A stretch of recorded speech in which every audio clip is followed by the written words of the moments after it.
대신하여 그들을 깨우치라. 나를 대신하여 그들을 깨우치라 라는 말씀으로 같이 말씀을 나누도록 하겠습니다. 최근에 어린 시절부터 탁구 신동으로 불렸던 신유빈이라고 하는 학생이 마침내 최연소 국가대표 선수가 되었다라고 하는 기사가 났습니다. 우리 교회에도 유빈이라는 이름이 있지요. 예쁜 우리 공주님이 있는데 이 아이도 신유빈이에요. 5살 때부터 자기 얼굴보다 큰 탁구 라켓으로 이 대학생 선수들을 이길 정도로 굉장히 탁구를 잘 친 아이였는데 이제 키가 168cm가 되었고 만 14세 중학교 3학년인 이 신유빈이 국내 최연소, 우리나라에서 최연소로 국가대표 선수가 되었다라고 하는 기사입니다. 이런 딸 하나 있으면 좋으시겠지요. 누군가에게 필요한 존재가 되어서 또 누군가의 부름을 받아서 귀하게 쓰임 받는다는 것은 아주 큰 복입니다. 우리 손주들이 또 우리 자녀가 만 14살밖에 안 됐는데 국가대표 선수라고 한번 생각해 보세요. 얼마나 자랑스럽고 얼마나 기쁘겠습니까? 또 뭐 국가대표가 꼭 아니어도 학교 반장만 되어도 어떻습니까? 이 가문의 영광 아닙니까? 얼마나 좋고 기분 좋겠습니까? 뭐 꼭 반장이 아니어도 줄반장이라도 이렇게 하면 얼마나 큰 기쁨인지 모릅니다. 누군가에게 또 사람에게 이렇게 쓰임 받는다는 건 큰 기쁨이라고 할 수 있습니다. 자, 그렇다면 우리 신앙인들에게 있어서 가장 큰 영광, 가장 큰 기쁨이 있다면 무엇이 있겠습니까? 그것은 하나님께 쓰임 받는 것입니다. 하나님의 부르심을 입는 것입니다. 그것이야말로 진짜 신앙인에게 있어서 최고의 영광이고 가장 큰 기쁨이라고 할 수 있겠습니다. 오늘 우리는 에스겔이라고 하는 한 사람을 이제 만나려고 합니다. 이 에스겔이라고 하는 이름은 강하게 하다라고 하는 히브리어 하자크라고 하는 단어와 하나님이라고 하는 엘이라고 하는 이 두 단어가 합성된 단어예요. 그러니까 이것을 합해 본다면 하나님께서 강하게 하신다라고 하는 뜻입니다. 에스겔은 하나님께서 강하게 하신다라고 하는 이름의 뜻을 가지고 있습니다. 에스겔은 지금 우리가 계속해서 선지서를 보고 있는데 바벨론 왕 느부갓네살이 애굽을 치려고 공격하러 남하하였을 때에 남은 유다 땅에 있는 백성들을 포로로 잡아가게 되었는데 첫 번째는 다니엘과 세 친구들과 같은 그러한 사람들을 잡아갔는데 두 번째로 여호야긴이라고 하는 왕과 함께 당시의 지도자급 1만 명을 잡아가게 되었습니다. 그때에 25살 된 제사장이었던 에스겔도 바벨론으로 포로로 잡혀가게 된 것입니다. 포로로 잡혀간 지 5년, 에스겔 나이 30살이 되었을 때에 하나님께서 에스겔에게 말씀하십니다. 그리고 에스겔을 부르셨습니다. 그리고 포로민들에게 때로는 절망하고 때로는 좌절하는 그 이스라엘 백성들에게 참된 회개와 하나님의 마음을 몇 년 동안 선포했냐면 22년 동안 선포한 선지자가 에스겔 선지자입니다. 에스겔이 선지자로 부르심을 입고 바벨론에서 하나님 말씀을 증거할 때는 아직 남유다가 완전히 바벨론에 의해서 멸망하기 약 7년 전입니다. 그러니까 우리가 지난번 계속해서 예레미야를 통해서 확인한 것처럼 예레미야는 나라가 멸망하기 전에 예루살렘에서 하나님의 말씀을 선포하고 증거했다면 에스겔은 이 포로로 잡혀간 바벨론에서 하나님의 말씀을 선포하고 증가했던 사람이라고 할 수 있습니다. 그러니까 이방 땅에서는 에스겔, 또 이제 다음에 볼 다니엘이, 그리고 본국에서는 예레미야가 하나님의 말씀을 증가하는 그런 상황이라고 볼 수 있습니다. 바벨론의 포로로 잡혀간 당시의 유대인 엘리트들은 그냥 그들의 지식만 이야기한 게 아닙니다. 엄청난 노동력을, 육체적인 노동력으로 고통스러워했습니다. 특별히 역사적으로 보면 유프라테스 강에서 큰 대규모 운하 건설이 있었는데 그 운하 건설에 이 유대인들이 투입되었다라고 말하고 있습니다.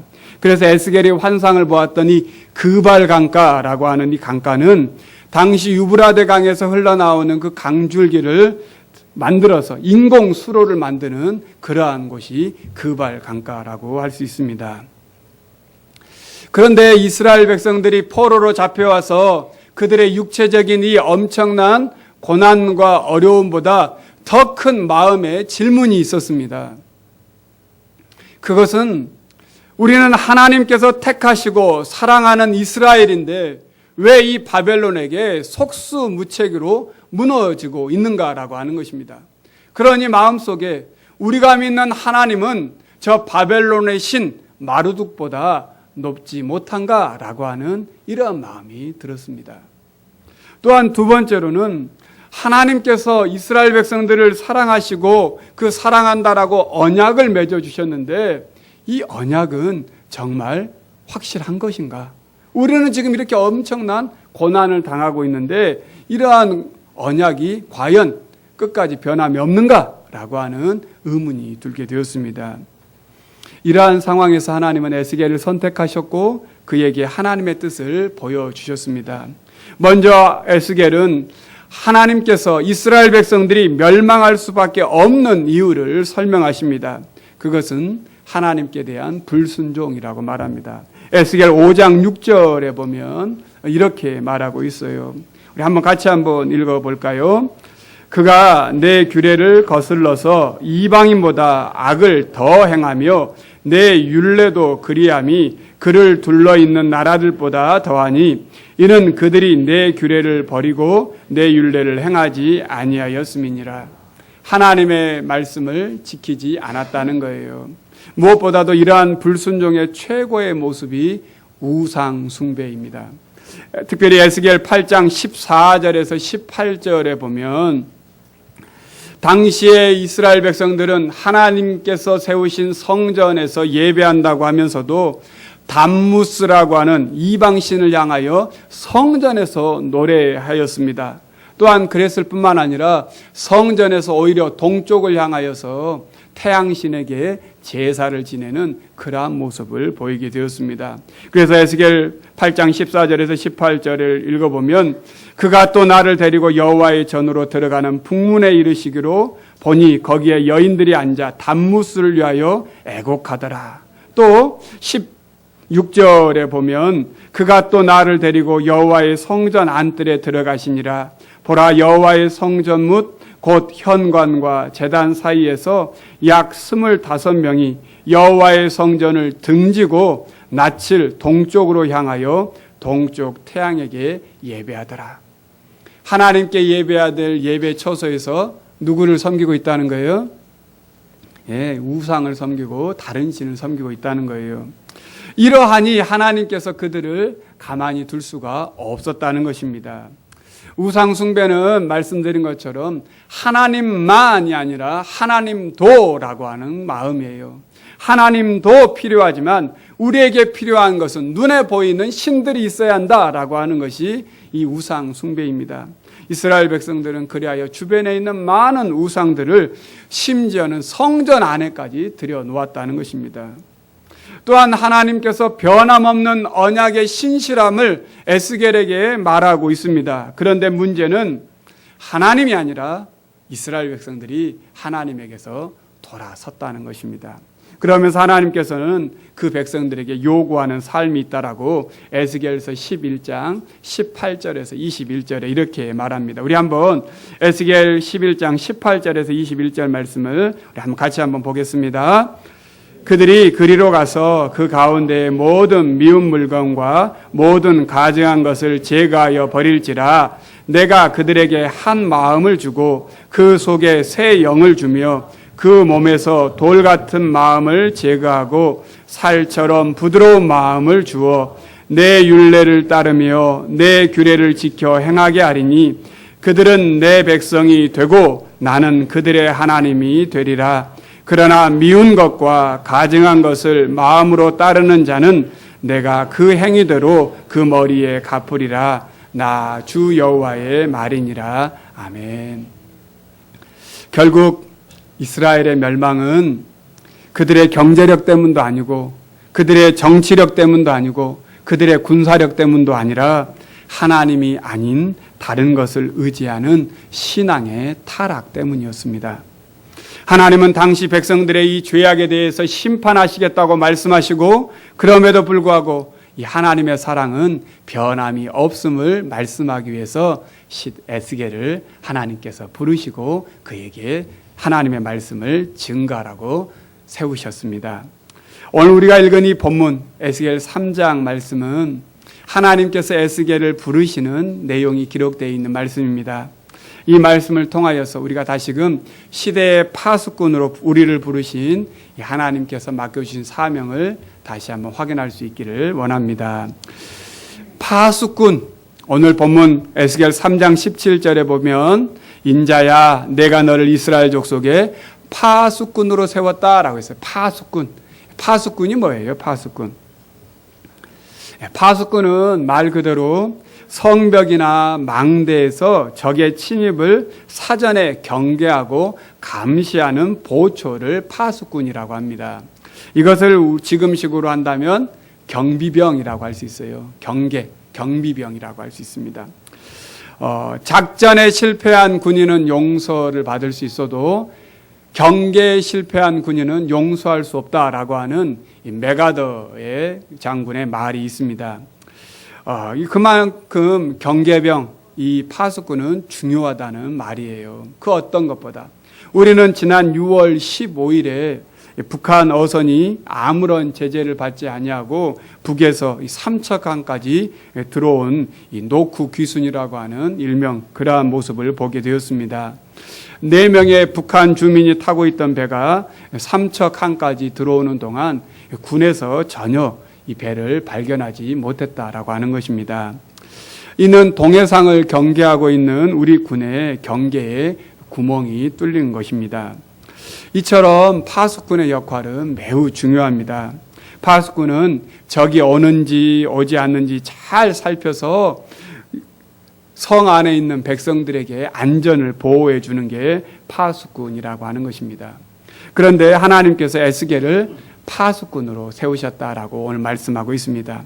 25살의 젊은 나이에 이 제사장이었던 에스겔이 이제 30살이 되어서 마침내 바벨론 포로에서 아무런 소망도 또 어떤 것도 가질 수 없는 그 에스겔이 하나님의 특별한 부르심을 입은 그날이 얼마나 소중한지 오늘 에스겔 1장 1절에 보면 30째 해 넷째 달 초 닷새 그발 강가에서 하나님이 내게 말씀하셨다라고 언제 어느 곳에서 말씀하셨는지 정확하게 기록하고 있습니다. 수많은 날들이 있고 수많은 장소가 있지만 하나님께서 자신을 부르신 바로 그때 하나님께서 자신을 부르신 그 장소 그것은 그 어떤 장소보다 그 어떤 때보다 귀한 장소였고 또 에스겔은 당시 노동하는 노동터였지만 이제 하나님께서 사명을 받은 특별한 장소가 그발 강가가 된 것입니다. 하나님께 부름받은 에스겔은 이제 하나님의 명령에 따라 하나님의 말씀을 전해야 할 책임이 있습니다. 그런데 오늘 본문 17절을 다시 한번 주목해서 보시면 내가 너를 이스라엘 족속의 파수꾼으로 세웠다라고 말하고 있으면서 그러면서 매우 중요한 말을 하고 있습니다. 뭐라고 하냐면 너는 내 입의 말을 듣고 나를 대신하여 그들을 깨우치라 라고 되어 있습니다. 나를 대신하여 그들을 깨우치라. 여기에 이 파수꾼은 단순한 감찰자를 말하는 게 아니에요. 하나님의 말씀을 듣고 그 하나님 대신에 백성들을 깨우치는 일을 하는 사람이 파수꾼이라는 거예요. 이 깨우치다라고 하는 말을 히브리어로 자하르라고 하는데 이 말의 뜻을 보니까 아주 중요한 말이 있어요. 이게 뭐냐면 가르치다, 충고하다라고 하는 뜻도 있는데 또 무슨 뜻이 있냐면 빛을 비추다라는 뜻이 있어요. 무슨 뜻이 있다고요? 예, 깨우치다라고 하는 말은 다시 말하면 빛을 비추라는 거예요. 누구를 대신해서? 하나님을 대신해서. 그래서 저는 이 파수꾼이라고 오늘 성경은 번역이 되어 있지만 본래 조금 더 이 원어의 뜻을 좀 더 한다면 이 말은 오히려 등대 아니면 계몽자라고 해도 과언이 다른 말이 아니라고 봅니다. 하나님께서 시대의 파수꾼, 하나님의 빛을 비추는 자로 오늘 에스겔을 세워주셨다는 것입니다. 말씀을 깨우는 자로 세워주셨다는 거예요. 이 일을 위해 하나님께서 먼저 에스겔에게 준비시키는 두 가지 작업이 있습니다. 그 첫 번째는 성령을 받게 한다는 것입니다. 오늘 에스겔 2장 2절에 보시면 이렇게 말하고 있어요. 그가 말씀하실 때에 그의 영이 내게 임하사 나를 일으켜 내 발로 세우시기로. 부활하신 예수님께서도 제자들에게 오직 성령이 너희에게 임하시면 너희가 권능을 받고 예루살렘과 온 유대와 사마리아와 땅끝까지 이르러 내 증인이 되리라 하시니라 말씀하셨어요. 그러한 말씀처럼 이스라엘 백성들 가운데 특별히 제자들은 성령을 받음으로 담대하게 주님의 증인으로 섰습니다. 오늘 에스겔도 마찬가지예요. 에스겔 3장 14절에도 보면 주의 영이 나를 들어 올려 데리고 가시는데 내가 근심하고 분한 마음으로 가니 여호와의 권능이 힘있게 나를 감동시키더라 라고 말하고 있습니다. 예수 그리스도를 주로 고백하는 우리들에게는 성령이 내주하십니다. 성령이 내주하시는 가장 큰 특징이 있어요. 그게 무엇이냐면 이제 내가 사는 것이 아니라 내 안에 그리스도께서 사심을 고백하며 살게 되는 것입니다. 이것이 성령을 받은 사람들의 특징의 모습이에요. 우리 안에 성령이 충만하게 임재하여 우리를 다스릴 때에 하나님께서는 시대의 우리를 주님의 파수꾼으로 세우신다는 사실을 기억해야 합니다. 또한 하나님께서 에스겔에게 파수꾼으로 세우시기 위해 두 번째 준비 작업이 있는데 그것은 하나님의 말씀을 먹으라는 거예요. 오늘 3장 1절을 한번 보시면 이렇게 말씀하고 있어요. 또 그가 내게 이르시되 인자야 너는 발견한 것을 먹으라. 너는 이 두루마리를 먹고 가서 이스라엘 족속에게 말하라 하시기로. 말씀을 어떻게 해요? 먹으라고 돼 있어요. 말씀을 먹으라. 말씀을 먹는다라고 하는 말은 하나님의 말씀을 마치 우리가 음식을 먹듯이 우리의 영혼 깊숙한 곳에 받아들여서 저장하여 그것이 우리의 삶의 원동력이 되도록 하라라고 하는 것입니다. 즉 전적으로 하나님의 말씀을 의지하며 살라라고 하는 것입니다. 사람의 말로는 잠든 영혼을 깨울 수가 없습니다. 오직 하나님의 말씀만이 영적으로 잠든 자를 깨울 수 있다는 거예요.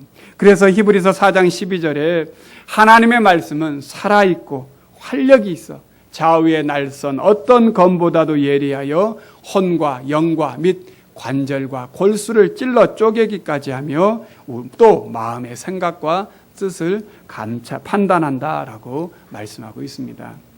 성령을 받고 말씀을 받아 먹음으로 이제는 내 말이 아닌 하나님의 말씀을 전하는 자가 된 것입니다. 이것이 파수꾼입니다.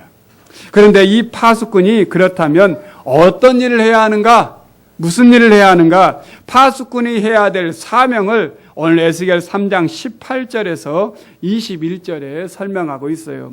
18절에서 21절을 잘 보시면 네 가지로 구분하고 있습니다. 특별히 어떤 악한 사람이 있어요.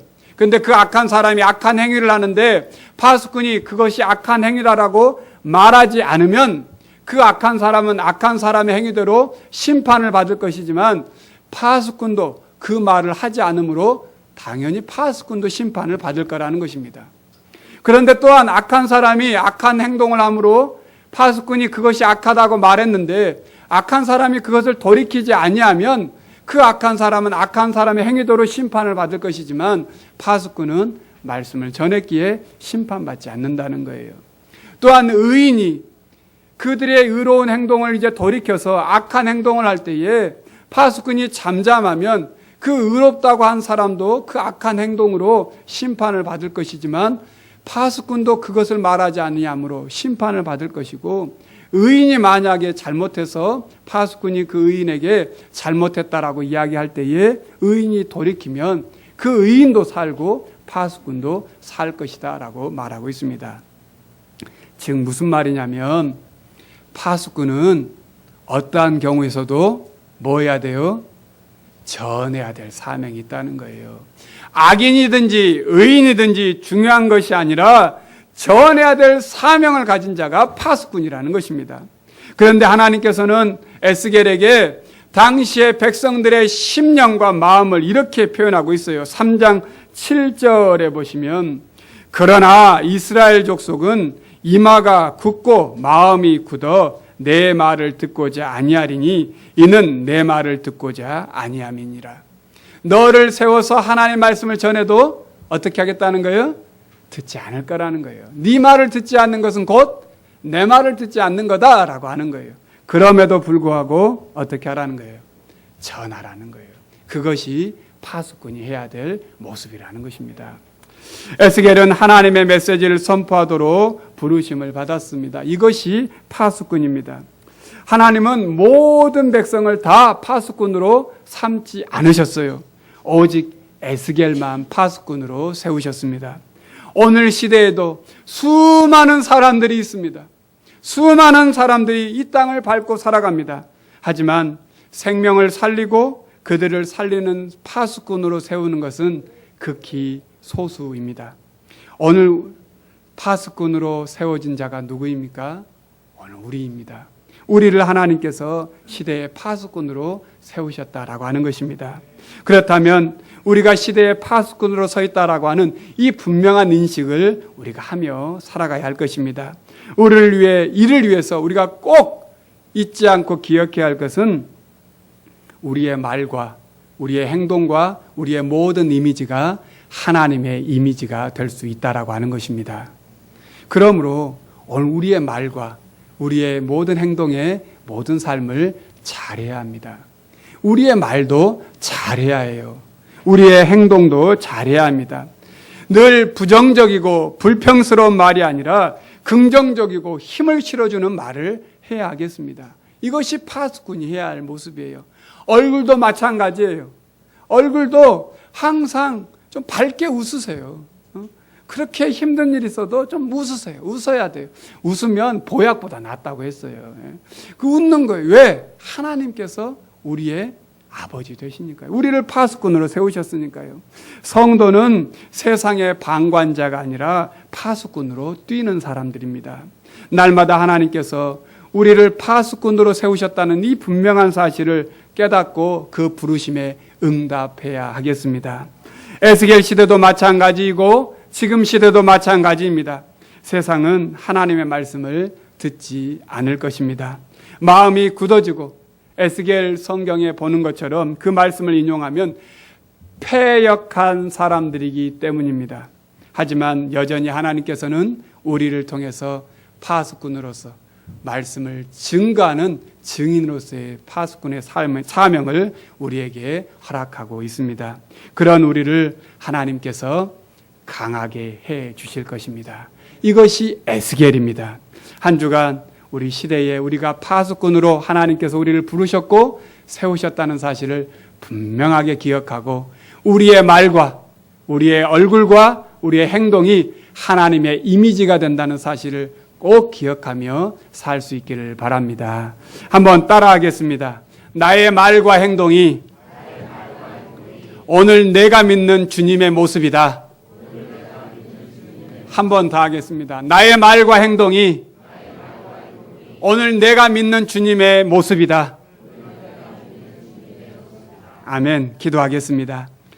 우리의 입을 닫지 아니하시고 우리의 몸이 자유롭게 하신 이유는 우리를 시대의 파수꾼으로 세우셨기 때문인 줄 믿습니다.